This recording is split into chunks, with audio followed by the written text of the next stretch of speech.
everybody's worried about inflation because everything keeps going up and up, and don't worry, because the interest rates are going to be jacked up high and slow down economic growth, which is actually just slowing down wage growth, even though wage growth is actually gone down. But the Fed and the Bank of Canada too are increasing interest rates, and so many people who have invested in real estate at this probably unfortunate juncture in our history are going to experience the great pain, because this is what right-wingers and Republicans always tend to do. I remember back in the 80s, the early 80s, there was a terrible recession, and it was so that we could whip inflation, and it was horrible. People were lined up around the block to get the lowliest position. I remember interest rates at that point had reached a record. It was 20% or something like insane like that. So many people lost their houses, lost their marriages due to the economy, and lost everything. And of course it was repeated in 2008, and what do? They bail out millionaires and billionaires and reduce their taxes, and that will grow prosperity in some twisted dystopian way. And it's always the workers and those at the bottom that seem to suffer the most when they put the brakes on the economy. And maybe they need to put the brakes on the corporations that are raising their prices in order to recoup any money they might have been out of during the pandemic and closing down.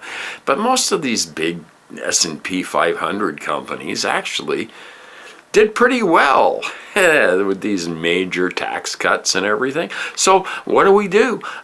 We're just gonna ruin the economy because it's time to tighten your belt. It's not time for billionaires to pay more taxes. It's just time to tighten all our belts.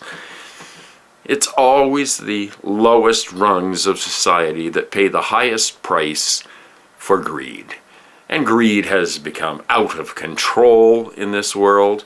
It controls politics. It controls the destruction of the planet. It's all about greed.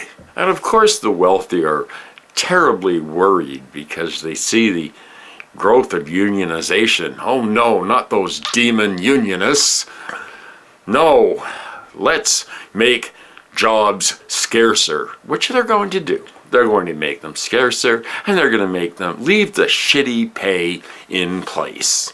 Because that's what rich capitalists do.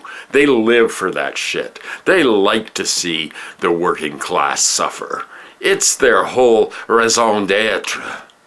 So I sometimes get comments from viewers, and sometimes they go into these long, drawn-out conversations, probably because I have nothing better to do, and whoever's talking with me has nothing better to do. But I thought I would read some of the comments, from this one fella, I assume he's a fella, that him and I had kind of a question as to my credentials as a doomer. And I have to admit, there's some things about being a doomer that are just downright depressing. I don't think the doomer label is particularly useful anymore. I think it's gotten a bad rap. So I, of course, would rather call it happy hopelessness, but it leaves room for some joy in life, and not to make people completely hopeless and miserable. And it's lived day by day, and so far, if you're okay, you're okay, and sooner or later, we're all going to be compost, so why worry? Be happy. I had a rather interesting conversation this past week with somebody on one of my videos. And the video was an epidemic of stupid, which obviously is kind of a no-brainer. Anyway, this fella, I assume he's a fella, and if you're, the gender is not relevant in this case, but we had an interesting conversation about my credentials as a doomer and whether I was an actual doomer. It begins 11 days ago, and Sat12 said, what if everybody became a doomer, believing that the condition of the earth would soon be so bad that everybody will be dead or living in conditions not worth living in, and there's no way of preventing it? Yeah. If the whole human population believed this, what effect on human behavior would it have? If they really believed this, would they act more rationally or less rationally? And I said, I don't think it would make one iota of difference. Humans are by and large inherently selfish and greedy. They'll kill each other for the last piece of bread sooner than cooperate to change their future. Sorry I overlooked your comment, but it's a thought-provoking one. Stay safe. And it continued. If a lot of people are deeply convinced the world will end in a matter of years, 5, 10, 20, whatever it is, that a certain high portion of them will either become violent and live completely recklessly or commit suicide. Older people will be influenced to a much lesser extent because they have lived out most of their life stretch already. Okay, being a doomer seems like a senior citizens club for the dark-humored now, but what it really means is to instill hopelessness. A doomer is a person who tries to convince others life is hopeless, humanity is a scourge on the planet, and when people are convinced life is hopeless, many will be pushed into madness. Doomerism is as toxic mentally as the climate threats are to the planet. And I replied, personally, I don't think doomers think that way. I think of it as more sounding the alarm rather than trying to convince people that life is hopeless. It's just like that old joke, since I gave up hope, I feel much better.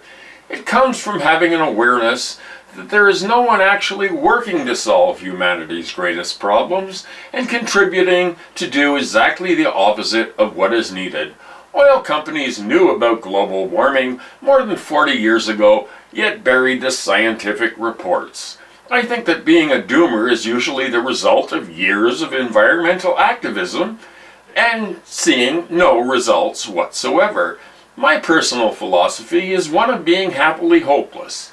It's basically accepting the fact that, barring a miracle, humanity is on the path to extinction, but not letting it destroy your appreciation of the beauty that we still find, and not letting it be an excuse for doing nothing. So, as you know, this is the sporadic Vegematic phase where I don't attempt in any way to keep to a regular schedule. And a part of that is because I did a whole video in front of my green piece of fabric here, and excitedly loaded it. I shouldn't do this when I've had a few drinks, but I excitedly loaded it in the computer and got it in there and went, oh, it doesn't look right. Oh, I left that light bulb on that I shouldn't have, and there's a big spot in it, and so I couldn't use the footage, and I tried to rescue it by heroic means, but that didn't work out either. So here I am redoing it and trying to keep up with being Vegematic and actually getting out of bed in the morning to just be Chris. That is becoming increasingly more difficult as my advancing decrepitude continues to advance. And so Sat12 got back to me and said, Vegematic, how would you define a doomer in one sentence if you were writing a dictionary definition? What would it say? And I replied the next day, I thought long and hard about your question because I don't really think there is one definition that fits all. The closest I can think of would be somebody who sees no solution to the dilemma we are in and has given up hope. So, Sat 12 got back to me again. Yes, I agree. Someone who sees no solution to the dilemma we are in and given up hope. Doom is a straightforward word. However, one can see the contradiction in sounding the alarm. An alarm sounded with the hope that people might take action to avoid a danger, but a true doomer would see that as a waste of energy. I would call someone who tries to sound the alarm a pseudo-doomer. I guess I'm a pseudo-doomer now. They say they are a doomer, but don't fully believe the situation is hopeless, so they call themselves a doomer in an attempt to get others to take more drastic action. That is not the portrait of someone who has given up hope. It is much easier for someone to do in their 60s or older to become a doomer because they've already lived most of their lives and their bodies are beginning to weaken. On the other hand, if you tell a younger person, say 10 to 40 years old, they are doomed and become convinced on a deep emotional level, do not think that. Even if such prediction turns out to be true, don't think psychologically that would inspire fear, hopeless depression, or rage. And when many are in such a strait, it can lead to acts of desperation rather than elderly resignation. So what utility is there in not holding so point of view to add an ER and wear it as an identity? Perhaps it stems from people who are in a state of fear, depression, or rage, and they want others to feel what they feel. If a child had late-stage terminal cancer, would you remind them each day of their imminent, he says eminent, but I imagine he means imminent, death? It's unscientific to be sure of the future. A scientist would never use this antiquated term doom in an article. Perhaps it's a reality that many of us may suffer in years to come, but to turn that into identity, that is not love. It's dying mentally before you do physically. That's a lot to take in. Anyway, I wrote back, and this goes on and on and on, but it was interesting and I was bored, so when I was 20 years old, and this is me answering Sat 12, when I was 20 years old, I was convinced that we were going to experience a nuclear war in my lifetime. I'm still not completely convinced that I was wrong. I suppose that I was a doomer back then. In spite of the nuclear sword of Damocles hanging over our collective heads, it didn't stop me from pursuing my goals or make me psychotic. I have never even heard the term doomer until a few years back. Most of my online friends were environmentalists and could see the writing on the wall for years. You ask if a child had late-stage terminal cancer, would you remind them each day of their imminent death? No, I would not. But I also would not tell them he did not have cancer or to not aggressively fight it. Ultimately, my friend, we are all doomed in this life and no one gets out of here alive.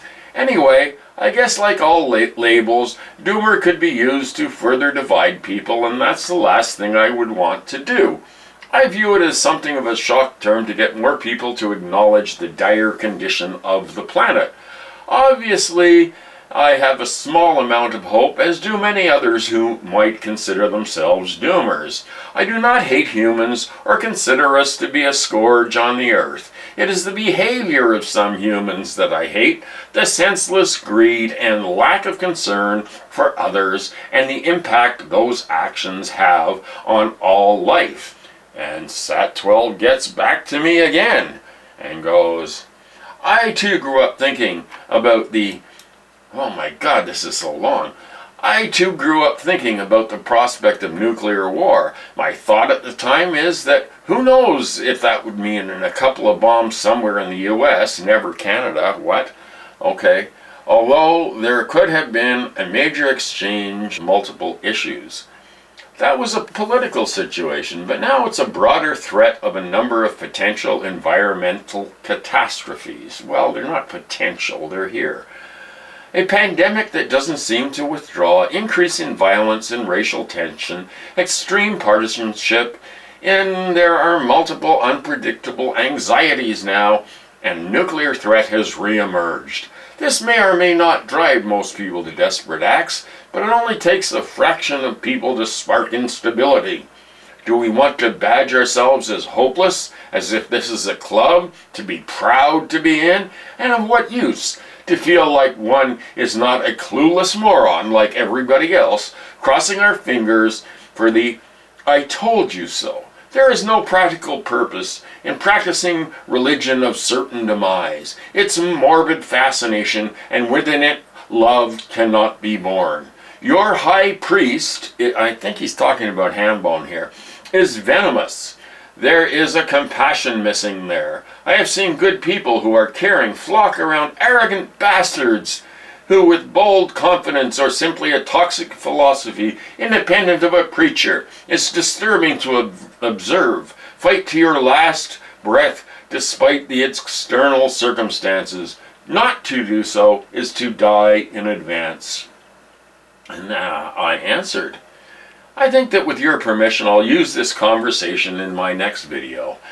I would never consider Hambone my high priest. We met online many years ago and engaged in humorous barbs aimed at each other for years. I have never been afraid of criticizing him.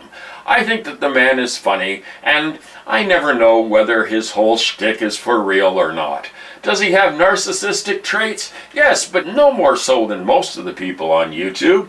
Can he be a complete asshole? Undoubtedly, but even complete assholes can be entertaining at times. I just think perhaps you're giving him more importance than he actually has. I certainly agree with you that things are getting scary, but I tend to deal with it using dark humor. I seriously doubt that either Hambone or myself even have the tiniest influence on our culture or people's philosophy. For me personally, I create silly little videos in my basement that a few people watch. My influence is non-existent. I do, however, get to sometimes engage in interesting conversations. I see your points and I enjoy the dialogue. Thank you.